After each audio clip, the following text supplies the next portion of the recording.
आपको बता दें कि आगरा में बस ले गए थे फाइनेंस कंपनी के कर्मचारी। श्रीराम फाइनेंस कंपनी के कर्मचारी बस लेकर गए, कंडक्टर और ड्राइवर को उतार कर ये बस ले गए। जबरन बस को लेकर गए फाइनेंस कंपनी के कर्मचारी। ये कहा जा रहा है कि क्योंकि ईएमआई जो है किश्तों का जिक्र हुआ नहीं चुकाई गई थी, जिसकी वजह से उन्होंने ये स्टेप उठाया और कंडक्टर और ड्राइवर को पहले उतारा और उसके बाद ले गए। लेकिन हाँ, ये तरीका जो है ये सवालों के घेरे में है। बस में 34 यात्री सवार थे। बड़ी खबर, आगरा बस मामले में बड़ा अपडेट। फाइनेंस कंपनी का रोल जो है वो नजर आ रहा है और ये कहा जा रहा है कि फाइनेंस कंपनी के कर्मचारी, श्रीराम फाइनेंस कंपनी के कर्मचारी ही बस को लेकर गए हैं, कंडक्टर और ड्राइवर को उतारकर जबरन। और सबसे बड़ा सवाल इस तरीके पे, अगर फाइनेंस को लेकर किसी तरह का विवाद था तो फिर इन 34 लोगों को जिस तरह से पूरी बस को लेकर जाते हैं, जो तरीका इख्तियार किया गया, इस पर बहुत सारे सवाल उठ रहे हैं।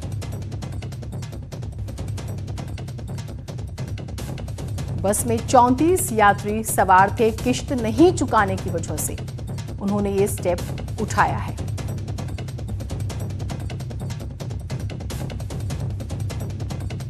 हम इस मामले में और अपडेट लेने की कोशिश कर रहे हैं, तमाम लोगों से बात करने की कोशिश, अगर ड्राइवर जो है उससे बात करने की भी हम लगातार कोशिश कर रहे हैं और भी जो अधिकारी इस मामले में कुछ बोले। बस कहां पहुंची है, अभी कहां है वो लोग, क्या उन लोगों को छोड़ दिया गया है या फिर कोई और अगला स्टेप उठाया जा सकता है। बस का मालिक किश्त नहीं चुका रहा था, फाइनेंस कंपनी ने ऐसा किया कि ड्राइवर कंडक्टर को उतारा और 34 लोग बैठे हुए थे और बस को लेके फरार हो जाते हैं। गुरुग्राम से मध्य प्रदेश ये बस जा रही थी, ये कहा गया, शुरुआत में ये जानकारी आती है। बस का मालिक जो है किश्तें नहीं चुका पा रहा था, लेकिन हम ये देखते हैं कि बहुत सारे लोगों ने लोन लिया हुआ है अलग अलग तरीके से, चाहे मकान पे, गाड़ी पे या किसी और चीज़ पर। तो क्या ये तरीका अपनाया जाएगा? और ये तरीका जो है ये भी हमें कहें कि कानूनी रूप से सरासर गलत और इसमें भी सजा का प्रावधान। तो आगरा में फाइनेंस कंपनी के कर्मचारी जो है 34 यात्री इसमें सवार थे और बस को ड्राइवर कंडक्टर को उतारकर इसलिए ले जाते हैं क्योंकि बस का मालिक जो है किश्तें नहीं चुका रहा था। ये तरीका अपनाते हैं, कंडक्टर और ड्राइवर को उतार कर ये बस को ले जाते हैं और 34 लोग बैठे हुए थे।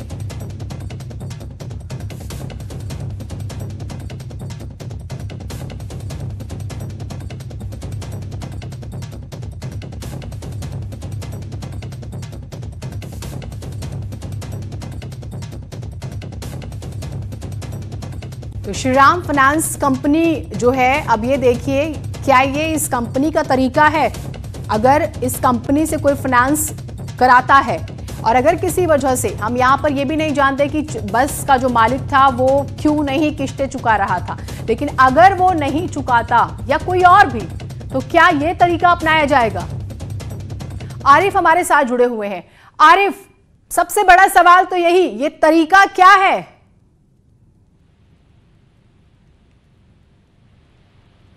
जी, हिमांशु बोल रहे हैं। और ये जो बस का मामला था,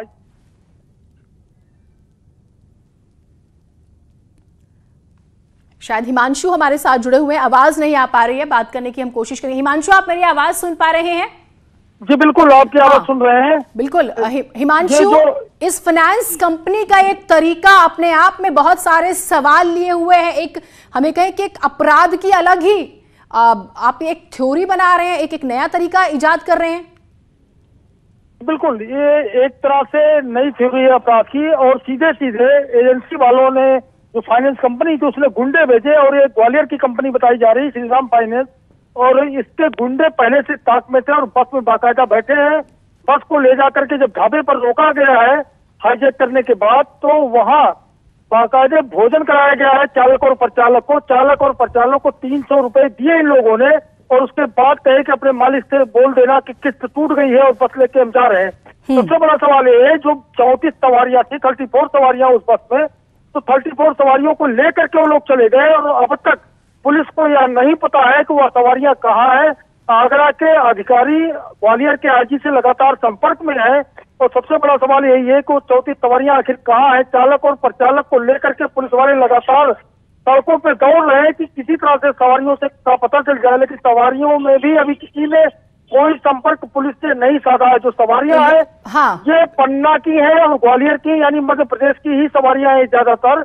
और इस तरह का ये वाकया सनसनीखेज आया सामने, जो जिससे बेहद सुरक्षा पे सवाल उठते हैं कि आखिर ये नई मानसिकता वाले अपराधी कैसे पैदा हो गए और इन पर कैसे अंकुश लगेगा। बिल्कुल, यहाँ पे दो बातें बताइएगा हिमांशु। अव्वल तो ये कि क्या ये मान के चला जाए कि ये फाइनेंस कंपनी जो है बाउंसर्स जो है इस्तेमाल करती है, अपराधियों का सहारा लेती है, या फिर एक थ्रेट का तरीका हम ये देखें। दूसरी बात ये, कोई ऑफिशियल स्टेटमेंट आया पुलिस की तरफ से, कोई स्टेटमेंट, क्या वो स्टेप्स उठा रहे हैं? क्योंकि बस की किश्त नहीं चुकाई ये एक बात है, आपको बस लेनी थी आपने ली, दूसरी बात है 34 लोगों की जिंदगी आपने जोखिम में डाल दी, उसकी जवाबदेही तो तय होनी चाहिए।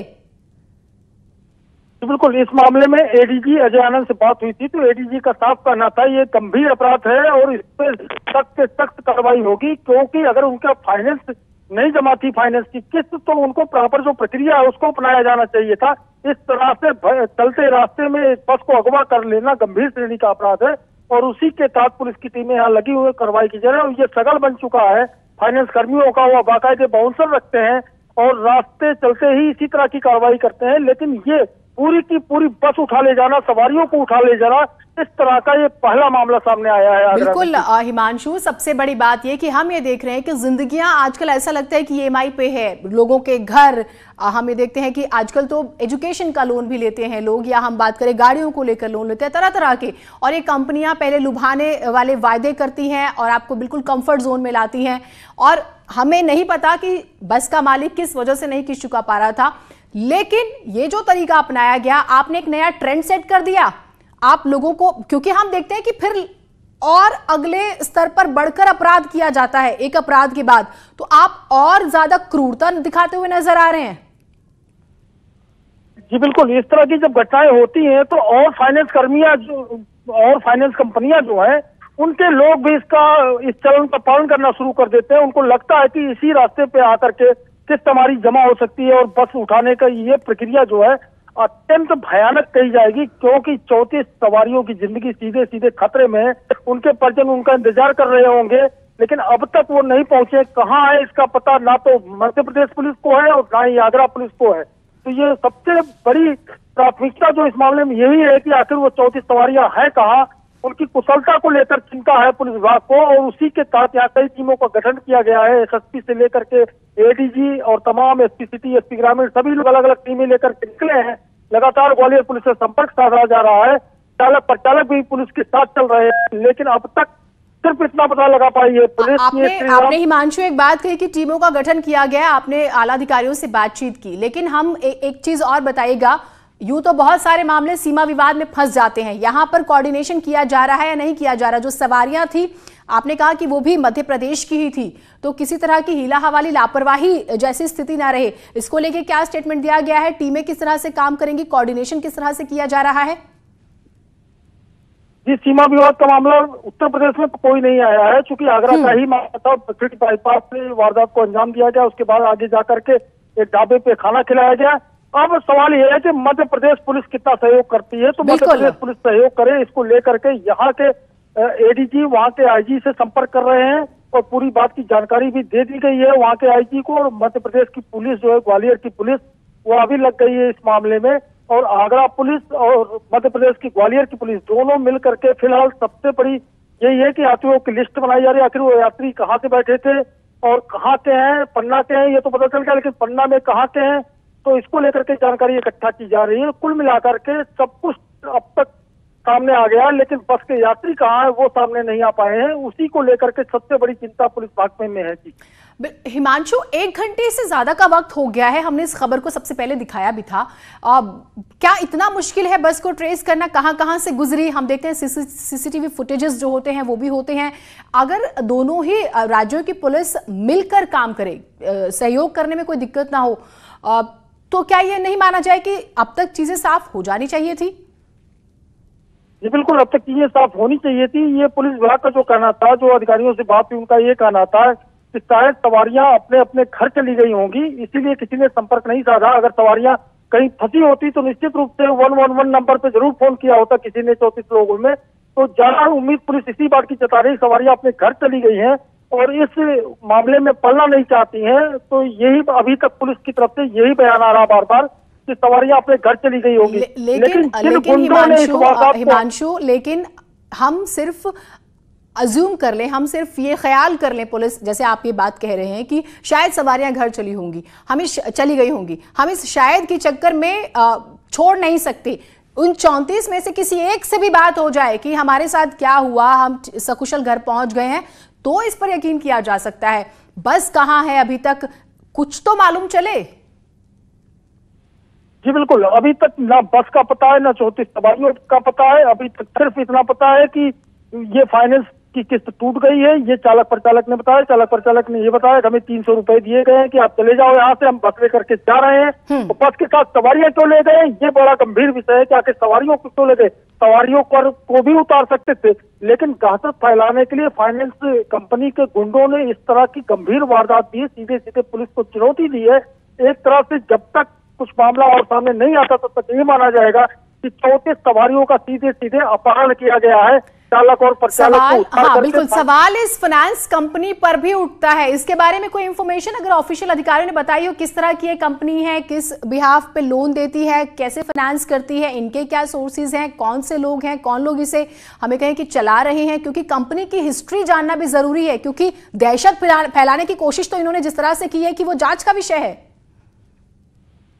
जी बिल्कुल, जबरदस्त दहशत फैलाई है पूरे आगरा क्या पूरे उत्तर प्रदेश में। ये दहशत का माहौल बनेगा इससे, और आगे चल के फाइनेंस कंपनियां यही करने का प्रयास करेंगी अगर सख्त से सख्त कार्रवाई नहीं होगी। फाइनेंस कंपनी के बारे में यही पता लगा है कि श्रीराम फाइनेंस कंपनी ही है और ग्वालियर में इसका ऑफिस है, वही से फाइनेंस कराई। बिल्कुल, मैं आपके पास आती हूँ। एसएसपी आगरा जो है वो क्या कह रहे हैं, एक बार सुनते हैं। आज सुबह थाना मनपुरा पर 3 व्यक्तियों के द्वारा, जो ग्वालियर के रहने वाले, ये सूचना दी गई कि उनके द्वारा जो बस ग्वालियर की है UP 75 M3516, ये गुड़गांव से पन्ना की तरफ जा रही थी। उनको बीच में फाइनेंस कंपनी के लोगों के द्वारा ओवरटेक करके उसको अपने कब्जे में ले लिया गया है और इनको घुमाते हुए जो है कुबेर पर छोड़ दिया गया था। वो आज सुबह यहाँ आकर इन्होंने ये सूचना दी है। पूरी छानबीन पूछताछ में प्रथम दृष्टया इस बैंक के इस बस के जो फाइनेंस कंपनी है जिसने फाइनेंस की है, उनके द्वारा लिया जाना प्रतीत हो रहा है। मुकदमा दर्ज किया जा रहा है। तो आपने सुना कि ये जानकारी मिली है कि फाइनेंस कंपनी के ही 3 लोगों ने बस को ओवरटेक किया और उसके बाद जो है पहले ओवरटेक किया और फिर बस को अपने कब्जे में लिया और फिर वो उसे लेकर रवाना हो जाते हैं। इस फाइनेंस कंपनी का जिक्र वो करें, श्रीराम फाइनेंस कंपनी के ही लोग थे जिन्होंने बस को लेकर आगे गए हैं। और कुल मिलाकर जो है कोशिशें की जा रही हैं पता लगाने की कि सवारी जो है वो कहाँ है, लेकिन ये श्योर है कि कंपनी के ही लोगों ने जो आए थे बाउंसर्स जिसका जिक्र हो रहा है, एक बार फिर से हम आपको सुनाते हैं।